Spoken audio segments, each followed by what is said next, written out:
Absolutely not, Prime Minister Theodore Whitmore said, and somehow those two words carried more authority than the flags, guards, and polished marble surrounding him. 10 feet away, Crown Prince Adrien Hawthorne remained on one knee in the snow-covered garden, holding out the royal seal of Calderon to Theodore's grandson as if offering him an entire kingdom. Mason Whitmore stood frozen beneath the amber glow of the terrace lights, his brown hair dusted with snow, his green eyes wide with the unmistakable expression of a man whose evening had taken a dramatic turn without consulting him first. "Sir," Adrien said calmly, "I was speaking to Mason, and I was answering for the general welfare of two nations," Theodore replied. Mason closed his eyes. This was not how he had imagined his first international romance going.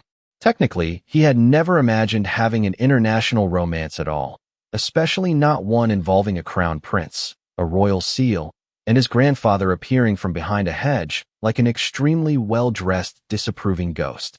Adrien rose slowly, still watching Mason. "Come home with me," he repeated. Mason's heart stumbled. Theodore's expression hardened. The snow kept falling, soft and indifferent, as if the universe had paid for front-row seats and refused to interrupt. 10 days earlier, Mason had believed his biggest problem was a broken coffee machine in the Office of International Culture. He had been standing in the staff kitchen, shaking the empty pot like it had personally betrayed him, when Nora Bennett entered with a folder tucked beneath one arm and a smile that immediately made him suspicious. Nora only smiled like that when she had excellent news for herself and dangerous news for everyone else. "Congratulations," she said. "You've been assigned to the Calderon delegation." Mason stopped shaking the pot. "As support staff?" "As cultural liaison and interpreter for Crown Prince Adrien Hawthorne." Mason stared at her. "That sounds less like a promotion and more like a creative way to ruin my sleep schedule." Before Nora could answer, Theodore's voice came from the doorway. "Find someone else." He stood there in a navy suit, silver hair perfectly arranged, looking every inch the prime minister and none of the grandfather who still mailed Mason birthday cards with $20 bills inside. Nora lifted one eyebrow. "He is the most qualified person in the office. He is also my grandson. Those facts are not mutually exclusive." Theodore ignored her and looked at Mason. "The prince arrives tomorrow. His visit will attract cameras, gossip, and people who consider privacy a charming myth. You do not need that." Mason set the coffee pot down. "You mean you don't need that?" The room went quiet. Theodore's jaw tightened, but Mason continued before courage could reconsider. "I earned this assignment. I speak Calderon. I wrote my graduate thesis on their constitutional reforms, and I have spent 3 years proving I'm more than the prime minister's grandson. I'm not stepping aside because you're worried someone might take my picture." Theodore studied him for a long moment. "This is not about a photograph. Then what is it about?" Theodore glanced toward Nora, then back at Mason. "Prince Adrien has a reputation for getting exactly what he wants." Mason gave a small, humorless laugh. "Good thing I'm not something he can request from room service." The following afternoon, Mason stood on the airport tarmac beneath a pale winter sky, trying not to think about that conversation as the royal jet came to a stop less than 50 yards away. The door opened. Adrien Hawthorne descended the stairs in a charcoal overcoat, tall, composed, and impossibly calm beneath the attention of dozens of cameras. He greeted the officials in order, offering practiced smiles and measured handshakes. Then he reached Mason. Adrien stopped. The formal smile faded into something quieter, warmer, almost relieved. "Mason Whitmore," he said, before anyone introduced them. Mason's pulse skipped. Adrien held his gaze as though they were continuing a conversation Mason did not remember starting. "I've been hoping to meet you." Mason had prepared for protocol mistakes, mistranslated jokes, and at least one ceremonial meal involving something he could not identify, but he had not prepared for a crown prince to look at him. Like a long-awaited answer. "You know who I am?" Mason asked, immediately regretting how breathless it sounded. Adrien glanced toward the cameras, then back at him. "Your name was on the briefing materials." That should have settled it. It did not. Briefing materials did not explain the warmth in Adrien's gray-blue eyes or the way he seemed to recognize more than a name printed beside a photograph. Mason offered his hand. "Then I hope the briefing also mentioned that I am very serious about schedules." Adrien accepted it, his grip warm and careful. "It mentioned that you once submitted a 30-page report 2 days early." That was a dark period in my life. The corner of Adrien's mouth lifted. Behind Mason, someone cleared his throat with enough force to qualify as a diplomatic warning. Theodore stood at the head of the receiving line, watching their joined hands. Mason released Adrien and turned toward the waiting motorcade. Your Highness, this way. Adrien, the prince said quietly as he fell into step beside him. When we are not in front of cameras. Mason looked at the wall of photographers tracking every movement. At this rate, that may be sometime next Thursday. Adrien laughed under his breath, and the sound was so unexpectedly ordinary that Mason nearly missed a step. The official welcome dinner took place that evening beneath crystal chandeliers in the National Gallery. Every table glittered with silverware, white roses, and enough glasses to make Mason question whether hydration had become a competitive sport. His assignment was simple: remain near Adrien, clarify cultural references, and prevent minor misunderstandings from becoming international incidents. For the first hour, he succeeded. Then Adrien asked about Mason's graduate work. You read my thesis? Mason whispered. Not the thesis, Adrien said. The essay you published under the name M. Ren. Mason's fingers tightened around his water glass. The essay had argued that public families often confused duty with ownership, especially when deciding whom their children were allowed to love. Only a few people knew he had written it. How did you connect that name to me? Adrien looked toward the musicians across the ballroom. You quoted the same obscure Calderon poet in both pieces. That is either impressive or deeply concerning. I was hoping for impressive. Mason studied him. Beneath the formal posture and flawless suit, Adrien suddenly looked less like a prince and more like someone who had carried a secret alone for too long. Why did the essay matter to you? Adrien's voice softened. Because I read it during a year when everyone around me had already planned the rest of my life. Your words made me believe that wanting a choice did not make me selfish. For once, Mason had no clever reply. Later, when Adrien raised his glass for the traditional toast, Mason translated an old Calderon blessing he had found in the official cultural guide. May my heart rest safely beneath your protection, he said. The room went silent. Adrien turned to him with unmistakable surprise. Mason's stomach dropped. That was not a standard blessing, was it? Not exactly. Adrien reached for Mason's hand, giving him every chance to pull away. Then he bowed and pressed a respectful kiss to Mason's knuckles. Cameras erupted around them. Across the room, Theodore closed his eyes as if asking history itself for patience. By sunrise, Mason's face was on every major news site in the country beside one breathless question. Was the Crown Prince of Calderon secretly in love with the Prime Minister's grandson? Mason discovered 3 things before 8 o'clock that morning. His apartment had no curtains thick enough to defeat telephoto lenses, his co-workers were terrible at pretending not to read celebrity news, and the internet had already named him Prince Charming's American problem. By the time he reached the Office of International Culture, reporters crowded the sidewalk behind the security barriers, calling questions about secret courtships, royal weddings, and whether Mason preferred diamonds or sapphires. Mason kept walking with the expression of a man who had left his dignity somewhere near the breakfast cereal. Inside, Theodore was waiting beside Nora's desk with a printed copy of the front page folded beneath one arm. You are being reassigned, he said. Mason removed his coat slowly. Good morning to you too. This is no longer a professional assignment.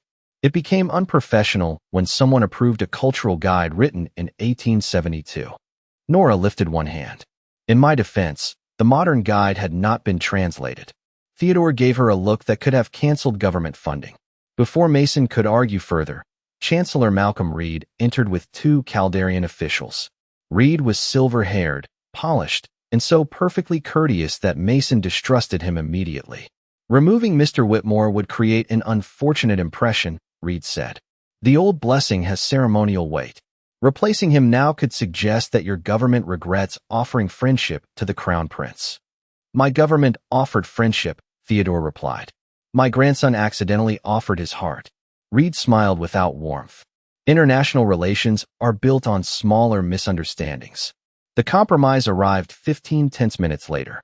Mason would remain Adrien's cultural liaison for the rest of the 7-day visit. Every appearance would be supervised. Every schedule would be approved. Every private conversation would apparently require the emotional equivalent of a congressional hearing. Adrien received the news in the embassy library, where he stood beside a window overlooking the frozen river. "You look pleased," Mason said. "I am relieved. Because Calderon avoided a diplomatic insult?" Adrien turned toward him. "Because you are staying." Mason forgot the clever response he had prepared. That was becoming an irritating pattern. Their first event was a public tour of the National History Museum. Adrien moved through the galleries with practiced composure, while Mason explained American exhibits and quietly corrected 3 different officials who kept calling a 19th century painting a mural. Between rooms, Adrien leaned closer. "Are you angry with me?" "I am angry with your language. Calderon has apologized. Calderon kissed my hand in front of 40 cameras.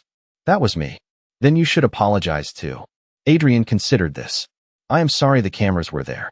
Mason looked at him. Adrien's expression remained perfectly serious for 2 seconds before amusement softened his eyes. Mason tried not to smile and failed.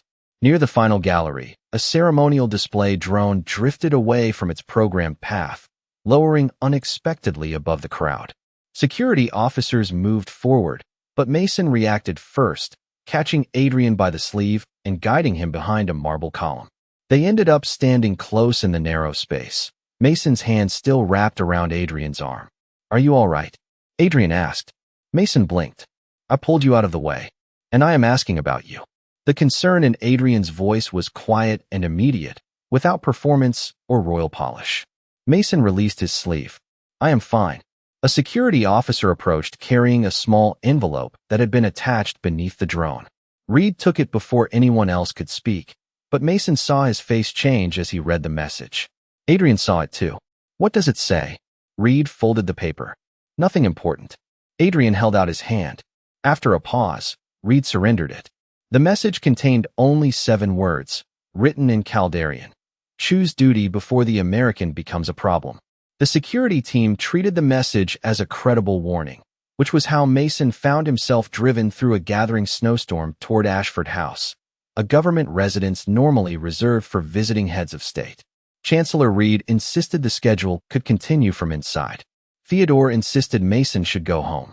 Adrien said nothing until Mason made the decision himself. "I am staying," Mason said, fastening his seatbelt. Theodore looked through the open car door with the expression of a man watching his last reasonable option disappear. "This is not bravery," he warned. "It is stubbornness. I learned from the best."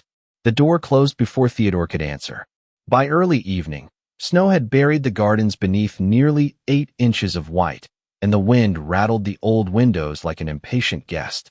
Most of the delegation occupied the East Wing, while Mason and Adrien reviewed the next day's remarks in a library lined with dark wood and portraits of serious people who appeared deeply disappointed by modern life.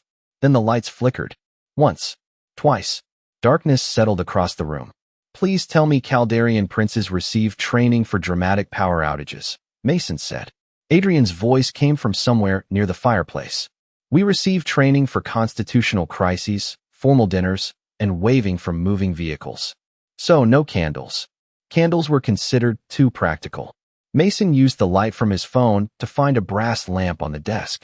Adrien located a box of matches, and soon a small fire warmed the room, painting soft amber across his face.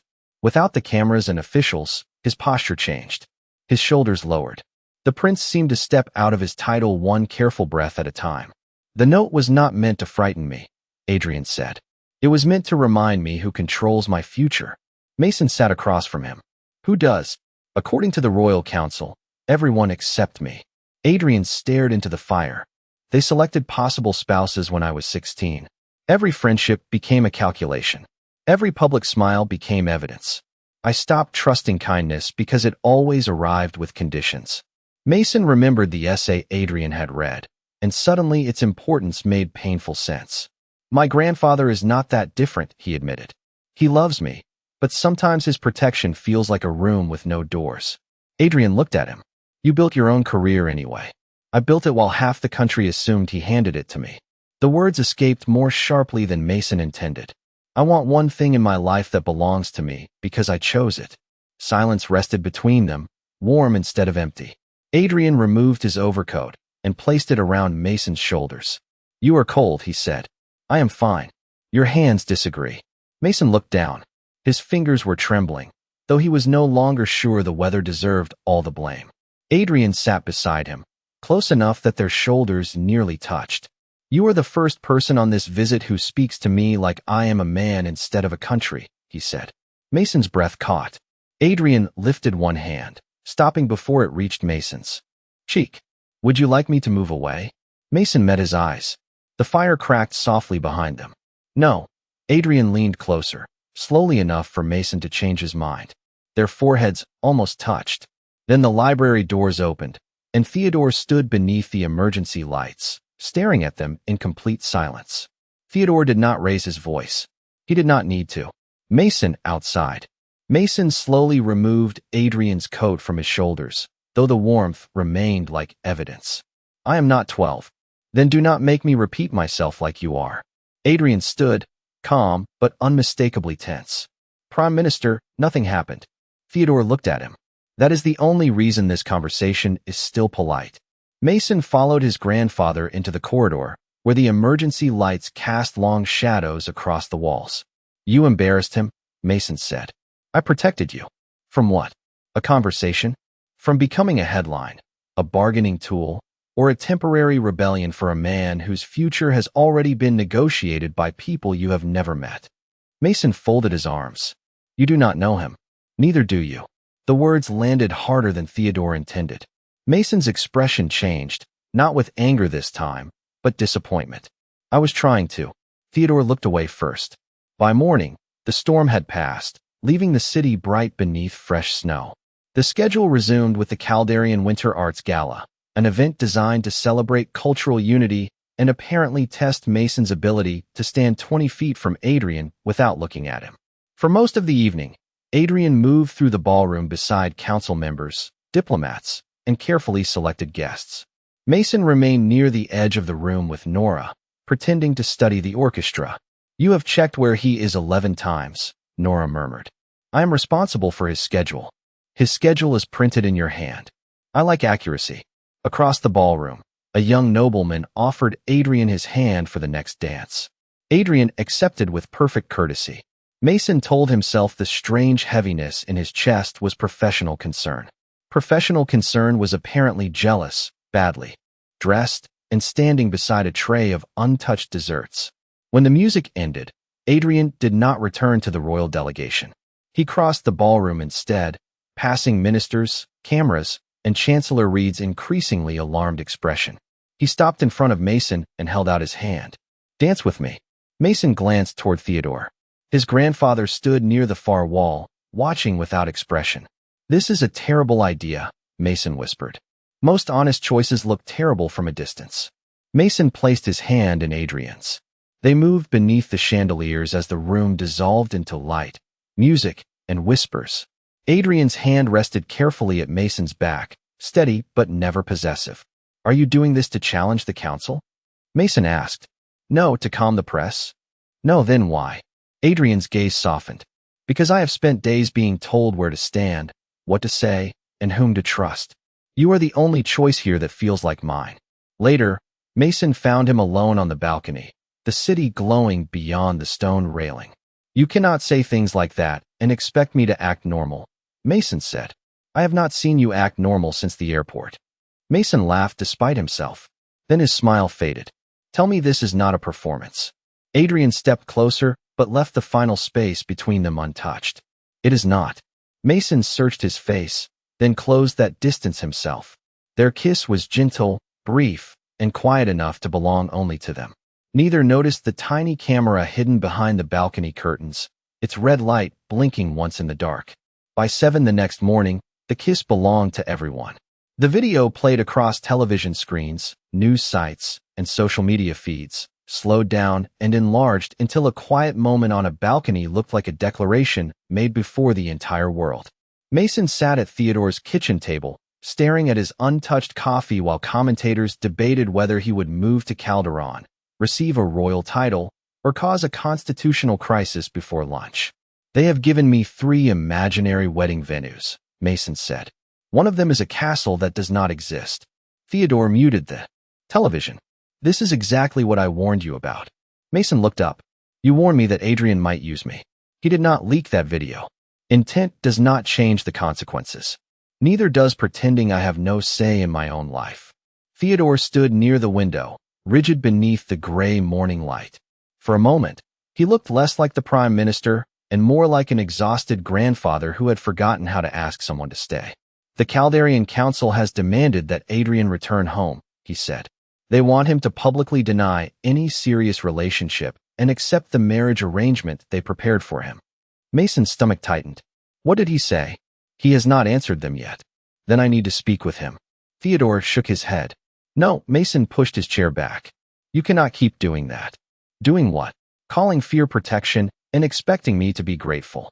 The words silenced the room. Theodore's hand settled against the back of an empty chair. His expression changed so subtly that Mason almost missed it. Your mother once said the same thing. Mason froze. Theodore rarely spoke about her. She had died when Mason was 12, during an overseas diplomatic mission, leaving behind photographs, half-finished letters, and a silence the family had never learned to cross. She wanted a life beyond security details and approved schedules, Theodore continued. I told her the world was complicated. She told me complications were not cages. Then she left for that assignment, and she never came home. His voice remained steady, but the pain beneath it filled every corner of the kitchen. I know Adrien may be honorable. I know you are not a child. None of that changes what I remember every time I see you standing beside a foreign flag. Mason's anger softened, but it did not disappear.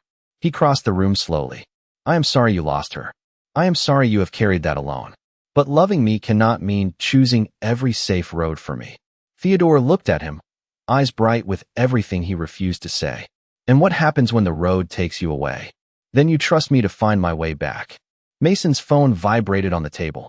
Adrien's name appeared on the screen, but the call ended before Mason could answer. A moment later, Nora entered without knocking, holding her tablet with both hands. You need to see this. The live broadcast showed Adrien standing at the Calderon embassy beside Chancellor Reed. His face was composed, his shoulders perfectly straight, but his eyes looked distant. For the stability of the crown and the future of Calderon, Adrien said, I will return home immediately and address the council's concerns in person. Mason waited for him to mention the kiss, the balcony, or the promise hidden between them. Adrien said nothing. Reed stepped forward and announced that the prince's plane would leave within the hour. The broadcast ended. Mason stared at the dark screen while the room seemed to tilt around him. Theodore reached for his shoulder, but Mason stepped away. He did not even say goodbye. For the next 2 days, Adrien disappeared behind palace walls and official statements. Every message Mason sent remained unanswered. Every call went directly to a recorded greeting so formal it sounded as if the crown itself had learned to avoid difficult conversations. By the second evening, news anchors were reporting that the Calderon Council expected Adrien to honor a long-planned marriage agreement with the daughter of a neighboring royal family. Mason watched from his apartment couch, while photographs of Adrien standing beside a smiling princess filled the screen. The images were 3 years old, but no one seemed concerned with details when heartbreak made better television. Mason turned the television off. Congratulations, he told the empty room. You survived an international scandal and became a cautionary tale before dinner. A knock sounded at the door. Nora entered carrying a laptop, 2 paper cups of coffee, and the determined expression of someone about to ruin several powerful people's week. Theodore followed behind her. Mason accepted the coffee, but not the company. I am not discussing Adrien. Good, Nora said. We are discussing Chancellor Reed. She placed the laptop on the table and opened a security report from the Winter Arts Gala. The camera, hidden behind the balcony curtain, had transmitted the video through the venue's private network. The device had been registered to a Calderon communications kit assigned to Reed's office. Mason stared at the screen. He leaked it. His staff did, Nora said, and the authorization code came from his personal account. Theodore stood near the window, reading a second document. Reed has spent years building support within the Royal Council. If Adrien accepted a council-approved marriage, Reed would control the alliance, the appointments, and eventually most of the crown's political influence. Mason's anger returned, sharper now because it finally had a direction. Then why did Adrien leave without telling me? Theodore looked at him. Because the warning at the museum named you. Reed wanted Adrien to believe that staying near you would place you under greater pressure. Returning alone removed you from the immediate fight. He still could have called. Perhaps, Theodore said quietly. Or perhaps he believed saying goodbye would make it harder to go. Nora reached into her bag and placed a slim envelope on the table. It had arrived through the Calderon embassy that morning, addressed to Mason in Adrien's handwriting. Inside was a printed copy of Mason's old essay. The pages were worn at the corners, as if Adrien had carried them for years. On the final page, beneath Mason's argument that love without freedom was only another form of duty, Adrien had written a single sentence. You gave me courage before you ever knew my name. Mason read it twice, then a third time, because the first two had blurred. Tucked behind the essay was a card bearing the royal seal and 4 words, "The council meets tomorrow." Theodore exhaled slowly. That is not a farewell. Mason looked up. No, it is a request. Within an hour, Nora had secured 2 seats on the last diplomatic flight to Calderon. Mason packed 1 suitcase, 3 ties, and none of the caution his grandfather would have preferred. At the airport, he found Theodore waiting beside the gate with an overnight bag. What are you doing here? Mason asked. Theodore adjusted his coat, making sure the Calderon Council understands that my grandson is not a problem to be managed. For the first time in days, Mason smiled. Together, they boarded the plane. Calderon greeted Mason with gray skies, ringing cathedral bells, and enough royal protocol to make airport security seem emotionally relaxed. By the time he and Theodore reached Hawthorne Palace, the council meeting had already begun. Nora's documents had been sent ahead through diplomatic channels, but Mason still felt as though he were walking into a room where every person had memorized the rules except him. The council chamber was circular, lined with tall windows and blue banners embroidered with silver crowns. Adrien stood alone at the center beneath a carved royal crest. He looked tired, but not defeated. Chancellor Reed addressed the council from a raised desk, his voice smooth and confident. His Royal Highness understands that personal attachments cannot outweigh constitutional stability. He will end this unfortunate distraction and honor the marriage agreement approved by the council. Adrien looked toward the closed doors. For one terrible second, Mason wondered whether he had arrived too late. Then Adrien reached for the silver emblem fastened to his coat. No, he said. The room fell silent. I will not deny Mason Whitmore to protect an arrangement built without my consent. If the council believes the crown requires me to surrender every private choice, then the council may choose another heir. He removed the emblem and held it above the table. The chamber doors opened. Mason stepped inside beside Theodore. Adrien's hand stopped.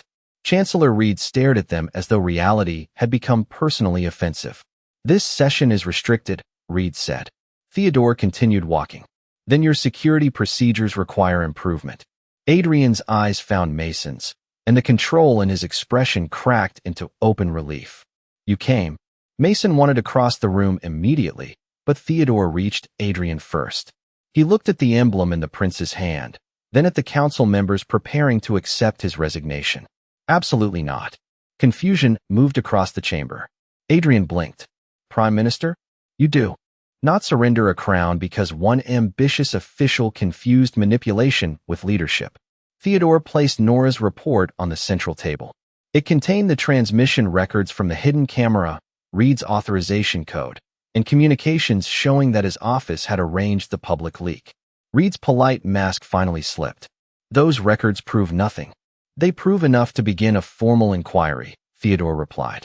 Mason stepped forward with the old cultural guide and a translated copy of Calderon's constitutional charter. They also prove that the proposed marriage is not required. Reed gave a dismissive laugh. You are a liaison, not a Calderon legal scholar. I wrote my graduate thesis on your constitutional reforms. Mason opened the charter to a clause revised 22 years earlier. A royal heir may choose a foreign partner if that person serves no competing government interest and receives parliamentary recognition. The council cannot force a marriage simply because it prefers the alliance. Murmurs spread through the room. Several council members leaned over their copies. Reed's confidence drained as the Chief Justice confirmed Mason's translation. Within minutes, the session was suspended, Reed's authority was removed pending investigation, and Adrien's resignation was rejected. The chamber slowly emptied until only Mason Adrien, and Theodore remained beneath the silver crest. Adrien approached Mason carefully, as though one sudden movement might break the moment. "Are you here as a diplomat?" he asked. Mason smiled, his eyes bright. "No." He glanced at the royal emblem still resting in Adrien's palm, then placed his hand over it. "I am here because you asked me to come home." For one suspended moment, none of them moved. Then Adrien closed his fingers around Mason's hand, not around the royal emblem, as though the choice mattered more than the crown. Theodore watched them with the weary expression of a man discovering that history had developed a sense of humor at his expense. "Before either of you says anything dramatic," he said, "I would like to remind you that there are still diplomats outside this room, and at least 6. Reporters pretending not to listen through the doors." Mason looked at Adrien. "He means he approves." "I mean no such thing. That is practically a blessing from him." Adrien smiled, and the tension that had held his face for days finally eased. He did not propose. He did not make promises about forever beneath the silver crest. Instead, he asked Mason to walk with him through the palace gardens after the council reconvened. Snow covered the hedges in clean white lines, and the afternoon sun turned the frozen fountains to glass. "I do not want you to give up your life for mine," Adrien said. "I do not want you moved into a palace, handed a title, and expected to smile through decisions made by strangers." Mason tucked his hands into his coat pockets. "That is fortunate, because I am terrible at smiling on command." "I noticed." Adrien stopped beside a stone archway. "I want to know you when there are no cameras. I want arguments about coffee, missed flights, ordinary weekends, and choices we make slowly." Mason's heart warmed at the word ordinary. It sounded impossible in Adrien's world and precious because of it. "Then we start there," he said. "No secret engagements. No constitutional emergencies before breakfast." Adrien nodded solemnly. "After breakfast is still available?" "Do not test me, Your Highness." 3 months later, Mason accepted a position as a cultural envoy between the United States and Calderon. He earned it through interviews, hearings, and enough paperwork to make international romance seem like the easier career. The role allowed him to divide his time between Washington and Hawthorne Palace while continuing work that belonged to him. Adrien remained crown prince, but the council adopted new transparency rules that limited private influence over royal appointments and marriage agreements. Theodore claimed these developments interested him only as matters of policy. No one believed him. During the Winter Lights Festival, he arrived in Calderon carrying a small velvet box. Inside was the silver watch Mason's father had worn on his wedding day.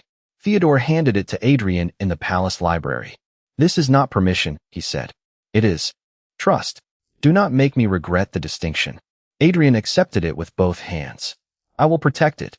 Theodore's gaze moved toward Mason, who stood near the fire pretending not to listen. "The watch can be replaced." Adrien understood. He cannot. Later that evening, the 3 of them attended dinner beneath hundreds of floating lanterns. Mason sat beside Adrien while officials debated trade policy at the far end of the table. Beneath the white cloth, Adrien reached for Mason's hand. Theodore noticed immediately. He sighed. "Absolutely not." Mason waited. Theodore lifted his glass and deliberately turned toward the window. Outside, snow drifted over the palace courtyard, soft and bright beneath the lanterns. Mason leaned closer, and Adrien met him halfway. Their kiss was brief, gentle, and private despite the crowded room. On the table between them rested the royal seal that had once represented duty, the silver watch that represented family, and 2 joined hands that belonged to no country, no council, and no one but themselves.